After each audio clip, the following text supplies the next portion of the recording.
Hey guys, welcome to the horror show. I'm Susie Von Slaughter. And I'm Jaime and Fuego. Que paso and bienvenidos to the horror show.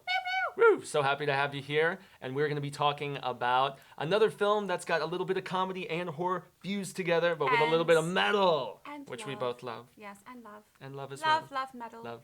Metal, love. Love metal. We're not talking him here. We are talking The Knights of Badassdom, Yes. directed by Joe Lynch and starring Ryan Quanten, Summer Glau, Peter Dinklage, which we all love from Game of Thrones, and then lastly Steve Zahn. Mm-hmm. So this film essentially surrounds a hobby called LARPing that has been quite popular for decades at this point, where, peeps get dressed up in their favorite medieval attire and they go out all out and beat the shit out of each other. Yes, we're not talking sitting with cards on a table D&D style. We're talking taking that to the streets, or in this case, the forest. So, Okay, so you got the dude from Saving Silverman and the dude from True Blood. They're old friends from way back in the day that used to cosplay, used to play music together, right? Because, dude from True Blood is like a metal maniac, has a cool little segue with Brian Posehn, if I remember correctly, earlier in the film, where they're rocking out in the garage, but his lady dumps him, and she says he doesn't have enough aspirations, No. and she says, I have my career going, and I need to surround myself with those kinds of people. Yes, positive, forward-thinking people, as opposed to Right. guys who bite off their friends who are like millionaires and have like a castle they live in. Yeah, and it was the typical, like, they've been together since high school, so he's all heartbroken, and yada, yada, yada. So they decide to take him to this huge festival to get his mind off of it. Big reenactment, Yeah, an the entire LARPing. weekend of LARPing. Yeah. So they Yes, get there. LARPing, yes. They drug him, don't they? They drug him.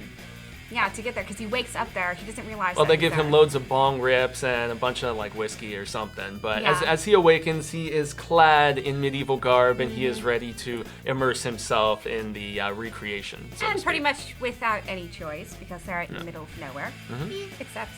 Yeah, he does. And so he's thinking it's going to be him, I guess branching out and forging some new ground because, he does have the history of enjoying it. And this is where the film starts to take a turn that we don't want to delve too much into, with the exception of the fact that there are incantations read from a seemingly safe book that is in fact demonic. And it conjures a spirit that wreaks some havoc throughout the rest of the film. Yes, a pretty impressive creature. She's that- easy on the eyes, but damn is she vicious. Just kidding. Yes, I see more comparisons here that we're making.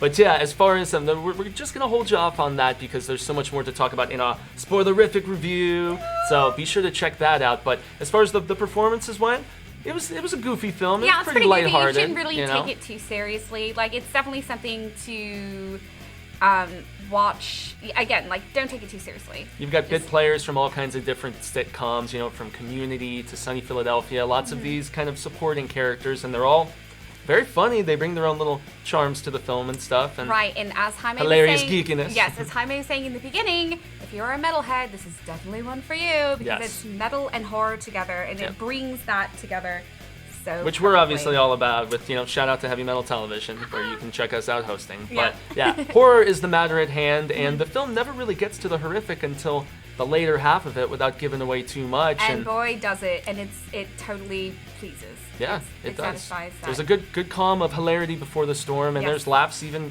throughout that. But yeah, and when the gore comes, when the effects come, what did you think about that? I'm not a huge CG person, so I loved the fact that there was the practical effects and Makeup work that yes, looked really good. Can't go into it too deep. You have to watch the spoilers, Yes. and we will explain exactly what we're talking about in the spoilers.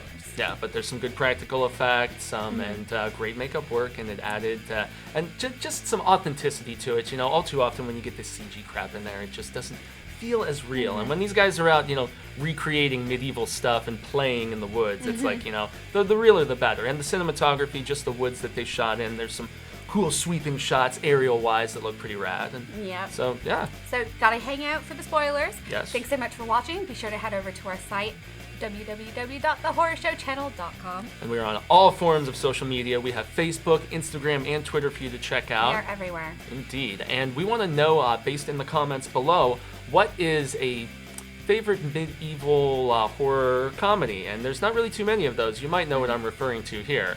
So, yeah. I have no wink, idea. Wink. So anyway, see you guys next time, and remember, Stay scared.